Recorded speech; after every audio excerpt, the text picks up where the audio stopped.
Hello everyone, I welcome you all once again to my education channel Prabhavi Education Hub. And in this video we are again going to continue the fundamental rights part. Indian polity हमने शुरू किया है, ठीक है। Indian economy पहले हम ख़त्म कर चुके हैं। There is a series available on my channel, playlist है Indian economy by Ramesh Singh करके। एंड बहुत ही डिटेल में मैंने उसको कवर किया, बहुत अच्छे तरीके से। नोट भी already I have provided. Description में किसी भी वीडियो इकोनॉमी वाली किसी भी वीडियो को खोलिएगा, then you have to go to the description and you will find the link on the top of description. So you have to download that PDF also, so that you can revise the content multiple times, because मैं समझता हूँ कि revision is most important as far as the UPSC preparation is concerned. बिना revision के काम चलना नहीं है। and अगर मैं कहूँ सजेशन दूँ आपको जो कि मान्य है एंड यूपीएससी के एस्पायरेंट्स मैक्सिमम फॉलो करते हैं, एंड वाई नॉट, कुछ कस्टम्स, कुछ लॉ, कुछ नियम फॉलो भी करने चाहिए।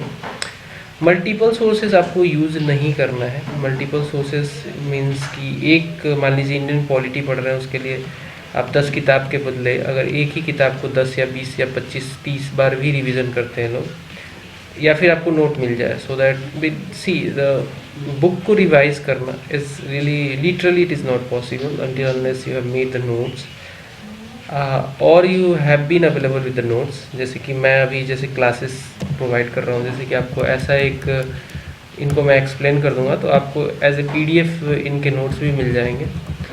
तो नोट होने की वजह से आप मल्टीपल टाइम रिवाइज कर सकते हो। एनीवे, चैनल पे नए हो तो सब्सक्राइब करना, बेल आइकन को प्रेस करना, एंड अपने दोस्तों को भी शेयर करो। आई वांट एवरी स्टूडेंट जो भी मेरी क्लासेस देखते हैं, I have a request with you कि आप एटलीस्ट अपने व्हाट्सएप ग्रुप या फिर जहाँ भी आप स्टडी से रिलेटेड जो भी आपके दोस्त हैं, at least share this videos with them also, so that the community grow and we also enjoy learning, and I also get incentive कि भाई चलो मेरा बेस है, एंड एक मटेरियल प्रोवाइड करने में अच्छा लगता है if the base is wider.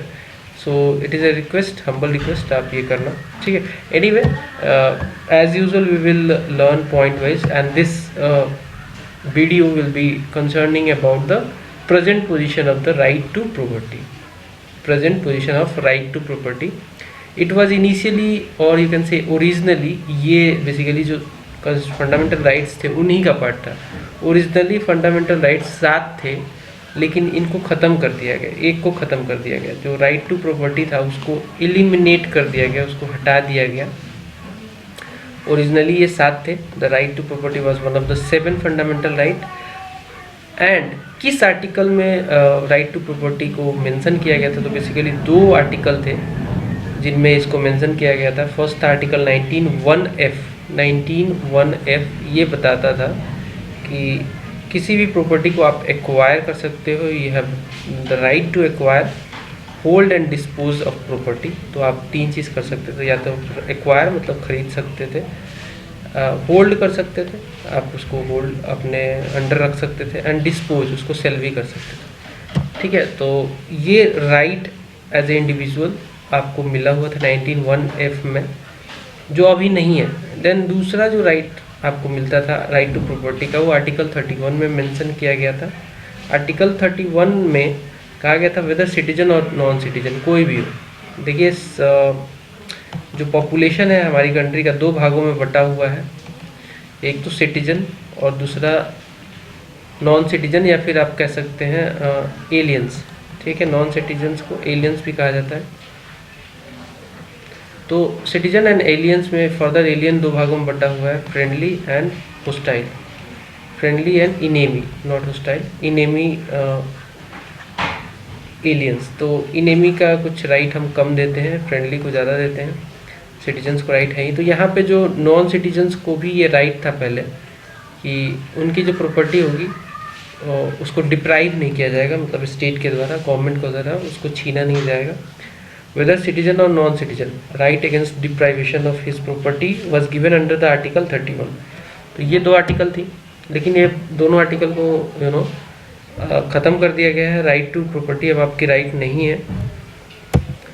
तो देखिए, इसी आर्टिकल में, आर्टिकल 31 में ही स्टेट को स्टेट मतलब कि ये स्टेट का डिफिनीशन मैंने आपको दिया था कि क्या होता है स्टेट को। आर्टिकल 12 में मैंने बताया था कि स्टेट होता क्या है।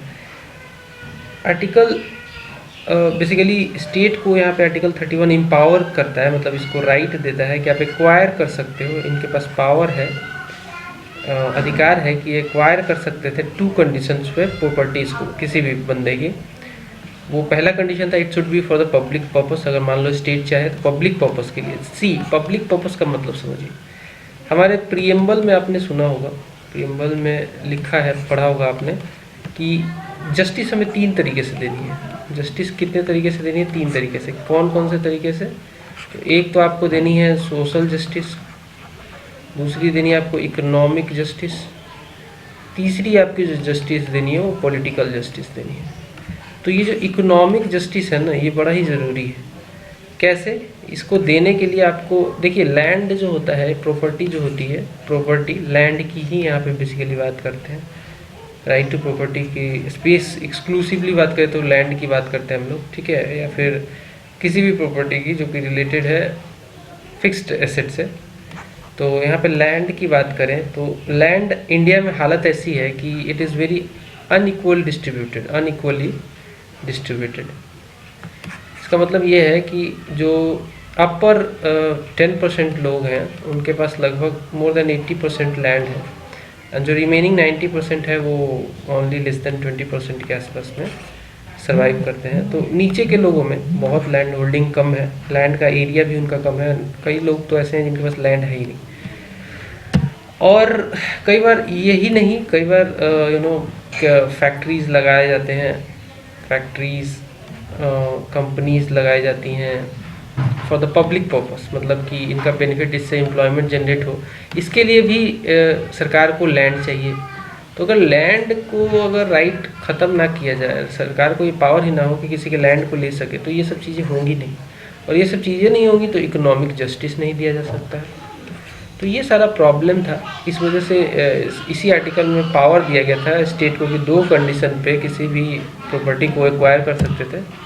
वो पहला था कि उसको पब्लिक पर्पस के लिए यूज़ किया जाए, और दूसरा कि अगर एक्वायर करती है स्टेट किसी के प्रॉपर्टी को तो उसको कंपनसेशन दिया जाए, उसके ऑनर को, उस प्रॉपर्टी के ऑनर को जो कंपनसेशन अमाउंट है वो मिलना चाहिए। वो लॉजिकल होना चाहिए, ये नहीं कि 10 लाख की प्रॉपर्टी है और उसको दे दिया मान लो 50,000, लो भैया कंपनसेशन हो गया, तो नहीं।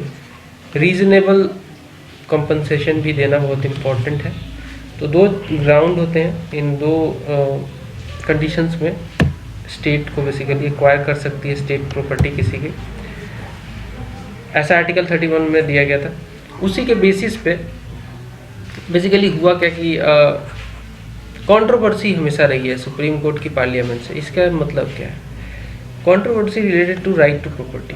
होता क्या है कि कई बार पार्लियामेंट ने कोशिश की कि भाई ये प्रूव करे कि right to property is not a fundamental right and we have also power to acquire anybody's property for the public purpose and compensation amount will be given. ऐसा करके इन्होंने कई बार कोशिश किया, एंड चूँकि ये फंडामेंटल राइट्स था, फंडामेंटल राइट्स में आता था, तो ये जिसके भी प्रॉपर्टी को लेने की स्टेट ने कोशिश की उसने वायलेशन कहा। उसने कहा कि it is violation of fundamental right, ठीक है। आर्टिकल ये जो 31 और 19F में जो है इसका वायलेशन है, और ये सुप्रीम कोर्ट पहुंच जाते थे। तो इसलिए सुप्रीम कोर्ट और पार्लियामेंट की हमेशा लड़ाई होती थी। There was a controversy related to right to property, and इसी वजह से सुप्रीम कोर्ट ने मान लो वर्डिक्ट दिया कि ठीक है फंडामेंटल राइट है, इट शुड बी रीस्टोर्ड, किसी की प्रॉपर्टी नहीं ले सकते हैं। पार्लियामेंट के पास भी पावर होता है। मैंने शुरू में बताया था कि हमारा जो पार्लियामेंट है वो कई बार सुप्रीम कोर्ट को ओवररूल करने के लिए, मान लीजिए सुप्रीम कोर्ट ने कहा कि I am guarantor of constitution, ये कॉन्स्टिट्यूशन के प्रोविज़न के हिसाब से नहीं है तो ये वॉइड करता हूँ मैं इस, ठीक है। जो भी एक्शन पार्लियामेंट लेती है, कोई एक्ट बनाती है, तो उसको वॉइड कर सकता है, नल एंड वॉइड कर सकता है supreme court on the ground of कि कॉन्स्टिट्यूशन के प्रोविज़न के हिसाब से नहीं है, इनकंसिस्टेंट विद द कॉन्स्टिट्यूशन नहीं है, तो ऐसे केस में नल एंड वॉइड कर सकता है सुप्रीम कोर्ट। बट पार्लियामेंट के पास पावर है कि कॉन्स्टिट्यूशनल अमेंडमेंट ला के उस प्रोविज़न को ही चेंज कर दे।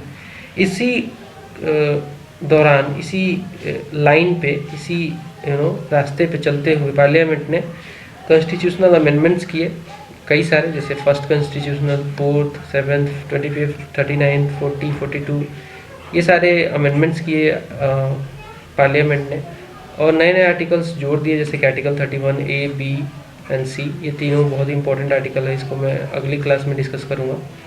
तो ये ऐड कर दिए एंड नलीफाई कर दिया इफेक्ट जो कि सुप्रीम कोर्ट के जजमेंट का था, डेफिनेटली चेंज ही कर दिया प्रोविज़न। 44th अमेंडमेंट एक्ट लाके सरकार ने एबोलिश कर दिया राइट टू प्रॉपर्टी को, फंडामेंटल राइट से हटा दिया एंड इसको इंसर्ट कर दिया एक नया आर्टिकल कॉन्स्टिट्यूशन में 300A, और इसी आर्टिकल में रख दिया गया right to property, and now the right to property becomes legal right और कॉन्स्टिट्यूशनल राइट। ठीक है, लीगल राइट है या फिर कॉन्स्टिट्यूशनल राइट है, बट फंडामेंटल राइट है। इसका मतलब ये हुआ कि अब किसी का भी अगर लैंड लेना चाहे सरकार ऑन 2 ग्राउंड्स ले सकती है, इन दोनों ग्राउंड पे, ठीक है, एंड कंडीशन से दोनों पे। और इस बंदे का जिसका ये राइट दिया जाएगा, लीगल राइट छीनेगा, इसको कोई कॉन्स्टिट्यूशनल रिमेडी नहीं मिलेगी। अब ये सुप्रीम कोर्ट के पास आर्टिकल 32 के द्वारा, जो कि राइट टू कॉन्स्टिट्यूशनल रिमेडी लोगों को मिलती है, फंडामेंटल राइट्स को रीस्टोर कराने के लिए सुप्रीम कोर्ट के पास जाते हैं वो लोग, तो ये अब इनके पास नहीं है। अब now they cannot go supreme court कि हमारी प्रॉपर्टी छीन गई और इसको रीस्टोर किया जाए, तो नहीं मिलेगा।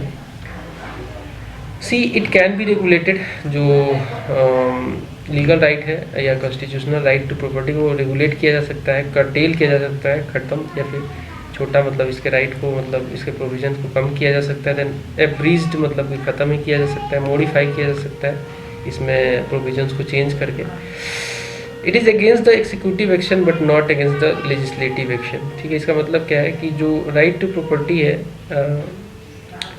अब क्या है कि अब एक्सिक्यूटिव एक्शन के हिसाब से अगर आपकी प्रॉपर्टी की राइट छीन ली जाए, एक्सिक्यूटिव एक्शन, एक्सिक्यूटिव कौन होते हैं? देखिए, लेजिस्लेचर, कॉन्स्टिट्यूशन के 3 बेसिकली पिलर्स होते हैं, लेजिस्लेटिव ऑर्गन्स जिसको कहते हैं लेजिस्लेटिव, एक्सिक्यूटिव एंड जुडिशरी, ये 3 ऑर्गन्स होते हैं पार्लियामेंट के। ये 3 ऑर्गन्स हैं, पार्लियामेंट के कह रहा हूँ, ये कॉन्स्टिट्यूशन के 3 ऑर्गन्स हैं। ये लेजिस्लेटिव जो होता है ये लॉ बनाता है, एक्सिक्यूटिव लॉ को इम्प्लीमेंट कराता है, जुडिशरी कॉन्स्टिट्यूशन की देखरेख करता है, बहुत सारे काम है जुडिशरी की। तो है क्या कि अगर एक्सिक्यूटिव एक्शन मतलब कोई ऑर्डिनेंस पास करके, अगर लेजिस्लेचर चाहे तो कोई एक्ट पास करके आपका राइट टू प्रॉपर्टी छीन सकती है, ठीक है, आपके लैंड को एक्वायर कर सकती है, बट एक्सिक्यूटिव नहीं कर सकती। एक्सिक्यूटिव अगर डायरेक्ट चाहे तो आपके राइट टू प्रॉपर्टी को नहीं छीन सकती है। तो ये सारी बातें थी जो बतानी थी आपको। देन अगर किसी की राइट टू प्रॉपर्टी जो कि अब एक लीगल राइट है या फिर कॉन्स्टिट्यूशनल राइट है, मान लीजिए आपकी कोई प्रॉपर्टी छीन गई, सरकार ने ले लिया कोई एक्ट बना के। जनरली एक व्यक्ति के लैंड को सरकार नहीं लेती है। होता क्या है कि कोई प्रोजेक्ट आता है, कोई कंपनी लगानी होती है, कोई फैक्ट्री लगानी होती है, या फिर डैम बनाना है, कुछ भी करना है जिसमें लैंड की ज़रूरत है, तो वहाँ पे बहुत सारे लोगों का लैंड लेती है और उसके लिए एक एक्ट बना देती है कि मतलब ये प्रोविजंस के द्वारा हम आपके लैंड को ले रहे हैं। तो अगर ऐसा कुछ होता है जिसमें आपका प्रॉपर्टी छीन जाता है, तो आप सुप्रीम कोर्ट की जगह नहीं जा सकते। सुप्रीम कोर्ट की जगह आप हाई कोर्ट में जा सकते हैं। सुप्रीम कोर्ट तो आप नहीं जा सकते, बट हाई कोर्ट में आप अंडर आर्टिकल 226 जो कि बेसिकली वाइडर है, इसमें प्रोविज़न, इसमें नॉट ओनली फंडामेंटल राइट्स के लिए प्रोटेक्शन की गारंटी है, इसमें ऑल्सो लीगल राइट्स के लिए भी गारंटी है कि यहाँ पे इसको रीस्टोर कराने के लिए हाई कोर्ट इस आर्टिकल के अंदर 226 के अंदर, पिछले वीडियो में मैंने बताया था आपको सुप्रीम कोर्ट और हाई कोर्ट में जो राइट टू कॉन्स्टिट्यूशनल रेमेडी है उसके अंडर बताया था कि ये इन दोनों का कंपैरिजन दिखाया था, आर्टिकल 32 और आर्टिकल 226 का। ये सुप्रीम कोर्ट का है, ये हाई कोर्ट का है। तो ये इसका जो ज्यूरिडिक्शन है एज फार एज द कहाँ पे ये अपना ऑर्डर, डायरेक्शन या फिर रिट्स जारी कर सकता है, तो ये लीगल के लिए भी जारी कर सकता है, जबकि supreme court only fundamental rights के लिए ही एक्शन ले सकता है। बट ये लीगल कोई वायलेशन हुआ है लीगल राइट्स का आपका, तब भी यहाँ पे किया जा सकता है। तो इस तर्ज पे आप अगर आपकी राइट टू प्रॉपर्टी छीन गई है तो आप सुप्रीम कोर्ट तो नहीं, हाई कोर्ट जा सकते हैं। अंडर आर्टिकल 226 आप फाइल कर सकते हैं एंड लीगल राइट के तरह ट्रीट किया जाएगा वहाँ पे, और इसको रीस्टोर कराने के लिए अगर जेन्यून है तो हाई कोर्ट कोशिश करेगी। But no guaranteed right to compensate in case of acquisition और requisition of private property by state. ये पॉइंट अलग है, इस पॉइंट को समझिए। इसका मतलब ये है कि अगर मान लीजिए आपकी प्रॉपर्टी सरकार ने ले ली है, सरकार ने छीन ली, तो कोई गारंटी नहीं है कि आपको कंपनसेशन मिलेगा ही मिलेगा। ज़्यादातर केसेस में कंपनसेशन मिलता है बिकॉज कि आपकी प्रॉपर्टी है, आपने उसमें खून पसीना लगा के उस प्रॉपर्टी को खड़ा किया है। तो ज़्यादातर केसेस में आपको ऑन दैट लॉजिक कि आपकी प्रॉपर्टी आपने मेहनत से बनाई है तो आपको कंपनसेशन मिल जाता है। बट कोई गारंटी नहीं है, कोई गारंटी नहीं है। सरकार अगर चाहे तो कंपनसेशन नहीं भी देती है, ये सरकार के ऊपर डिपेंड करता है। तो no guaranteed right to compensation in case of acquisition और requisition of private property by state. ठीक है, कोई गारंटी नहीं है। बट दो केसेस ऐसे हैं, see there are two cases, दो केसेस ऐसे हैं where compensation has to be paid.